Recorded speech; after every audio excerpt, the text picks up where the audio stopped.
Hello everyone, good morning. কেমন আছো সবাই? তো আজকে আমি রান্না করব মাছের ঝোল। তো সেই জন্য এদিকে আমি রসুন ছাড়িয়ে পেঁয়াজ লঙ্কা কেটে নিয়ে এখানে আমি মিক্সিতে পিষে নেব, সেই জন্য জারের মধ্যে ভরে দিচ্ছিলাম। তারপর দেখো মাছ ধুয়ে কেটে বাছা হয়ে গেছে, আর মেয়েকে দেখো ওইদিকে খেলা করছে গাড়ি নিয়ে। তো কারেন্ট ছিল না, সেই জন্য অনেকক্ষণ পর মশলাটা করেছি।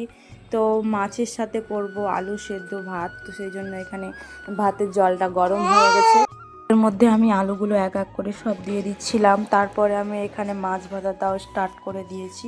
তো দেখো এখানে আমার মাছ রান্না করা হয়ে গেছে। তো আমাদের বাড়ির পাশে একটা জালসা হচ্ছিল, তো সন্ধ্যার দিকে আমরা ওখানে গিয়েছিলাম একটু মেলা ঘোরার জন্য আর কিছু খাবার কেনার জন্য। তো এখানে আমরা ফুচকা নিয়েছিলাম, পাঁপড় নিয়েছিলাম, আরও অনেক কিছুই নিয়েছিলাম।